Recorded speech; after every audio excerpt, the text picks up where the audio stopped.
I don't think the honesty is what the newspapers and magazines make it out to be, what the articles make it out to be. He was one of Hollywood's brightest young stars, 2 Oscar nominations before the age of 20, a heartthrob, and a fearless actor who refused to be boxed in. By the mid-70s, he was finally making a comeback. Then, in a single, senseless moment, it was all over. And the truth about what happened that night is not what people wanted to believe. Sal Mineo'S story reads like a script with no satisfying ending. A boy from the Bronx who skyrocketed to fame, only to find himself stranded in a business that was never kind to outsiders. When he died in 1976, the headlines did not just report his death, they speculated, they gossiped, they twisted his final moments into something sordid, feeding a public that wanted scandal more than facts. And for decades, the real explanation stayed clouded by rumor. But here's the thing. The truth eventually did come out, and it turned out to be both simpler and more heartbreaking than any of the conspiracy theories. In this video, we are going to walk through Sal Mineo'S entire journey, the rapid rise, the painful fall, and the comeback that was stolen from him. We will break down exactly what happened the night he was killed, how the investigation dragged on for years, and what the evidence really showed when the case was finally solved. Because once you understand the details, you realize the mystery was never the kind of story Hollywood likes to tell. It was far colder than that. We will start with the teenage boy who could have easily gone down a very different path. We will meet the actors and directors who saw his talent before he even knew how to handle it. We will see how quickly fame can lock someone into a box, how hard it is to escape it, and why Sal was willing to risk his career to do the roles he believed in. And then, we will step into the alley in West Hollywood where everything ended, piecing together what happened second by second. By the end of this story, you will know exactly how the Sal Mineo case was solved, and why so many people struggled to accept the answer. This is not a story about a glamorous Hollywood feud or a shadowy underworld hit. It is about a life full of potential cut down by something far more random, which makes it harder to swallow. And once you hear it, you might find yourself thinking about how quickly things can change for anyone. Salvatore Mineo Jr. was born on January 10, 1939, in the Bronx, New York. His parents were Sicilian immigrants who ran a small coffin-making business. The Bronx in those days was a tough place for a kid to grow up, and Sal was restless, quick-tempered, and already getting into trouble. By 12, he had been arrested for robbery and spent time in juvenile detention. That could have been the start of a permanent slide, but a teacher saw something in him. She noticed how he lit up a room, even for the wrong reasons, and steered him toward acting classes. That small nudge changed everything. At 13, Sal debuted on Broadway in Tennessee Williams' The Rose Tattoo. It was a minor part, but it proved he could belong somewhere bigger. One role led to another, and by the mid-50s, he was auditioning for film parts. Then came the break that defined him, Rebel Without a Cause. In 1955, at just 16, Sal played John Plato Crawford, the lonely, troubled teenager who bonds with James Dean's character. His performance was raw, vulnerable, and unforgettable. It earned him an Academy Award nomination for Best Supporting Actor, making him one of Hollywood's youngest ever nominees. Overnight, he was a star. Studios wanted to capitalize on his sensitive, soulful image. But Sal did not want to be just another teen idol. In 1960, he starred in Exodus as a Jewish refugee, a role that earned him his second Oscar nomination before his 22nd birthday. It seemed there was no ceiling. He had the looks, the talent, and the credibility of working with Hollywood's best. But he also knew how quickly the industry could turn. For now, though, the sky was the limit. He was making money, meeting legends, and building a career most actors would kill for. The trouble was coming, and it would hit sooner than he could imagine. The 1960s started strong for Sal Mineo, but Hollywood was changing, and not in his favor. After Exodus, he landed a few solid roles, but studios kept seeing him as the sensitive outsider. By his 20s, The teen heartthrob label had stuck like glue, and casting directors struggled to imagine him as anything else. He also did not fit the Hollywood mold for a leading man. Shorter than most, Sicilian-American, in an industry obsessed with all-American looks, and willing to take risks in roles that made producers nervous. Rumors about his sexuality, though unconfirmed publicly, only added to the hesitation in an era when Hollywood was still deeply conservative. By the mid-60s, big film offers had dried up. He pivoted to television, appearing in shows like The Patty Duke Show and Combat, but the pay and prestige were nowhere near what he had known. Determined not to fade away, Sal turned to stage work, starring in plays like The Rose Tattoo and Fortune and Men's Eyes, the latter dealing openly with homosexuality in prison, a bold choice for the time. He also began directing, most passionately with P.S. Your Cat is Dead, a dark comedy about a struggling actor who takes a burglar hostage. Sal poured years into the project, seeing it as both art and a path back into the spotlight. By the early 70s, there were signs of a comeback. He was cast in a new television series and had promising directing opportunities. Friends noticed he seemed more optimistic. After years of professional frustration, he was finally getting work that excited him. And by early 1976, during rehearsals for P.S. Your Cat is Dead in Los Angeles, Sal seemed to be in his best place in years, confident, busy, and looking toward the future. He could not have known those rehearsals would be his last. February 12, 1976, was supposed to be an ordinary night for Sal Mineo.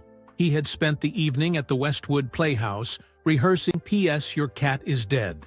The production was in full swing, and he was throwing himself into it with the same intensity that had fueled his early career. By all accounts, he was in high spirits, cracking jokes with castmates, fine-tuning scenes, talking about future projects. Around 9:30 that night, Sal got into his small, light-colored Datsun and headed back to his apartment in West Hollywood. He lived on Holloway Drive, a street lined with low-rise buildings, palm trees, and tucked-away alleys. The neighborhood, though lively, had a darker side after sunset. Petty theft, break-ins, and street crime were not uncommon. He pulled into the alley behind his building, the kind of narrow space where headlights throw long, warped shadows against brick walls. Neighbors later recalled hearing a brief, sharp commotion. Not a drawn-out struggle, but the kind of sound that makes you stop and wonder if you actually heard anything at all. In that alley, just steps from his door, someone came up behind Sal and plunged a knife into his chest. The blade pierced his heart. It happened so fast that there was no time to call for help, no chance to fight back. Wounded, Sal staggered toward the back entrance of his building, leaving a trail of blood. He collapsed near the steps, where neighbors soon found him. Someone ran to call an ambulance. Others tried to keep him conscious, talking to him, urging him to hold on. But the injury was catastrophic. Paramedics arrived quickly, yet by the time they got him to the hospital, Sal Mineo was pronounced dead. He was 37 years old. At first glance, it looked like a possible robbery. The area was known for muggings, and the attack had all the signs of street crime. Sudden, brutal, and over in seconds. But when police checked his body, his wallet was still there. His keys and watch were untouched.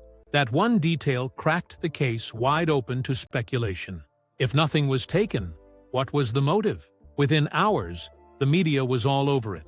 Headlines screamed about the violent death of the former Hollywood golden boy. Some papers went for the most sensational angles, hinting at dangerous liaisons or secret feuds. Others quietly suggested the attack could have been a hate crime. There was no shortage of theories, but no solid evidence to back any of them. Friends were devastated. Many of them flatly rejected the idea that Sal had been killed in a random mugging. They insisted he was careful, that he knew his neighborhood well, and that he was not the type to walk into obvious danger. But without witnesses who could identify the attacker, the investigation was already at a disadvantage. That night, a promising comeback was silenced in seconds, leaving behind a trail of unanswered questions. The police had a murder on their hands, but no clear suspect, no obvious motive. and a public hungry for answers that just were not there yet. From day one, the Sal Mineo case was under a spotlight, but that did not make solving it easier. Detectives canvassed the alley, interviewed neighbors, and gathered what little evidence there was. No fingerprints, no weapon, no solid eyewitness. A few residents saw a man running from the alley, possibly African American, wearing dark clothes. But in the dark, no one got a clear enough look for a composite sketch. With little to go on, police were left with theories. The media quickly filled that gap. Some tabloids claimed Sal had been targeted by an ex-lover. Others suggested a drug deal gone wrong. None of it was backed by evidence, but the stories spread faster than official statements. His private life became tabloid fodder, with speculation about his sexuality dominating coverage. Friends feared this focus was pulling attention away from finding the killer. West Hollywood in the 70s was lively, but carried a reputation for petty crime after dark. That made a botched robbery theory easy to sell to the public, but many close to Sal rejected it. The single direct stab wound felt too precise for a panicked mugger. Weeks passed. Leads dried up.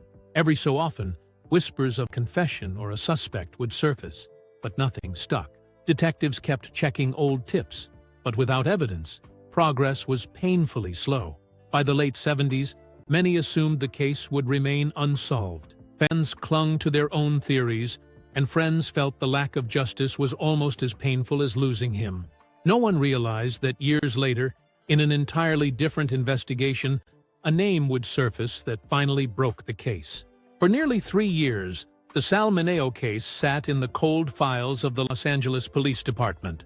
Detectives checked tips when they came in, but nothing stuck until 1979, when a name from an entirely different investigation crossed their desks: Lionel Ray Williams. Williams was a 21-year-old man from Los Angeles who had just been convicted of armed robbery. He was not on anyone's radar for the Mineo murder. Not until a fellow inmate told authorities that Williams had been boasting about stabbing a man in West Hollywood a few years earlier. The description matched Sal's case almost perfectly: a lone victim, an alley, and a fatal wound to the chest. Detectives decided to dig deeper.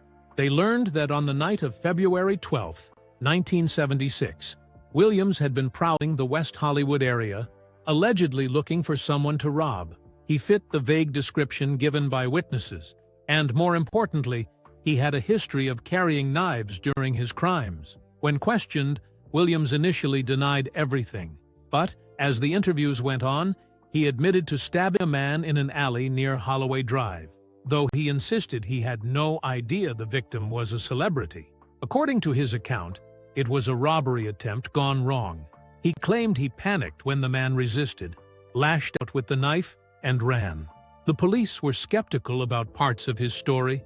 The wound to Sal's heart had been a single, clean thrust, not the kind of erratic injury you would expect from a flailing mugger. But without physical evidence, they had to focus on what they could prove: that Williams had been there, that he matched the suspect description, and that he had confessed to multiple people. In 1979, Lionel Ray Williams was charged with second-degree murder. The trial that followed was less about proving he had killed Sal — Williams's own admissions had already covered that — and more about the motive. The prosecution maintained it was a straightforward robbery attempt. The defense leaned into the idea that Williams did not even know who Sal Mineo was, painting the killing as a tragic accident in the course of a crime. Witnesses from the prison system testified about Williams's bragging. Some recalled him describing the attack in detail, even noting that the victim had been wearing a white shirt that night, a detail that matched the crime scene. Others testified about his casual attitude toward the killing, which shocked the courtroom. In the end, the jury found Williams guilty of second-degree murder. He was sentenced to 51 years to life in prison. The conviction brought a measure of closure for law enforcement, but it did not end the speculation. For many of Sal's friends and fans, the official story felt incomplete. They could not reconcile the idea of a completely random street mugging with the precision of the wound or the fact that nothing had been stolen. Some believed Williams was covering for someone else. Others thought he had been hired, though no evidence ever supported that. Still, the legal system had its answer.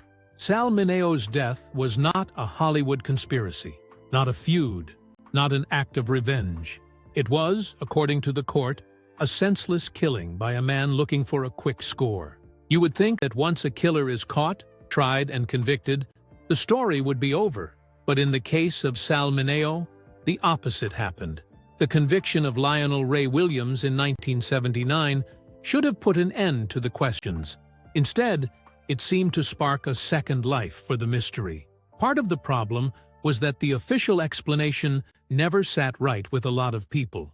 Sal had been stabbed once, with precision, directly in the heart. It was not the messy chaos most people associate with a botched street robbery. And for those who knew him, the idea that he would have fought back against a mugger did not feel right. He was careful, street smart, and more likely to de-escalate than to resist violently. Then there was the fact that nothing had been taken. Not his wallet, not his watch, not his keys. To some, that single detail was the biggest hole in the robbery gone wrong theory. If Williams had truly set out to rob Sal, why would he flee without grabbing anything, especially after incapacitating his victim? The rumors thrived in that gap between the facts and people's comfort with them. Some believed Sal had been targeted because of his sexuality. Others thought it was a revenge killing connected to someone from his past. Hollywood has always loved a shadowy conspiracy, and Sal's tragic death became a magnet for speculation.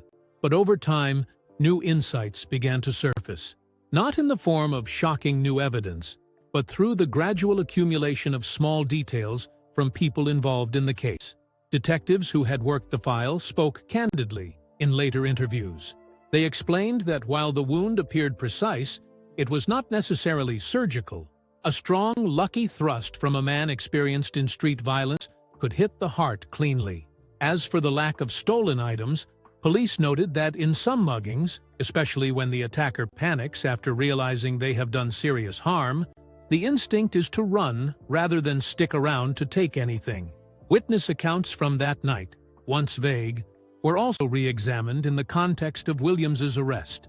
Several neighbors had seen a man matching his description lingering in the area before the murder, not following Sal specifically, but scanning the street for opportunities. That supported the theory that Sal was not targeted as a person, but as someone who happened to walk into the wrong place at the wrong time. Even the supposed confessions Williams made in prison fit the profile of a criminal who had committed an opportunistic crime, and later used it to boost his own reputation among other inmates. He never hinted at being hired, never mentioned knowing who Sal was before the stabbing, and never described any personal motive. By the late 1990s and early 2000s, those close to the investigation began speaking more openly about their belief that the case really was, as the jury had concluded, a tragic random act of street violence. It was not the dramatic Hollywood ending people had imagined. It was something far colder, meaningless, preventable, and devastating in its simplicity. For many, that truth was harder to accept than any conspiracy theory, because it meant there was nothing to uncover, no mastermind to blame, no secret feud to reveal. Sal Mineo had not been killed for who he was, but because he was in the wrong place at the wrong moment. And in a way, that made his loss feel even more senseless. Sal Mineo'S life was short, but it burned brightly. He was not just a teen idol, he was a gifted actor who refused to let Hollywood dictate every step. From Plato in Rebel Without a Cause to his powerful role in Exodus, he left work that still holds up decades later. He took risks when most actors played it safe, choosing roles that challenged audiences and fighting for projects like P.S. Your Cat is Dead. That courage cost him jobs and steady income, but it gave him a career that feels timeless. When the end came, it was not the plot of a Hollywood thriller. No rival, no betrayal, no conspiracy.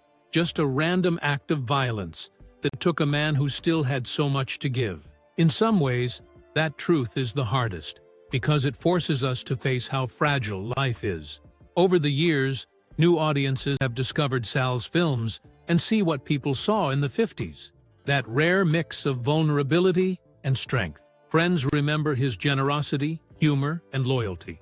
His story is a reminder that behind every headline is a whole person, dreams, struggles, and triumphs. His death may have been senseless, but his life was anything but. And while the case is officially solved, the weight of it will always linger for those who admired him. If you want to hear about another Hollywood mystery that will change how you see one of its biggest stars, watch the video on your screen now.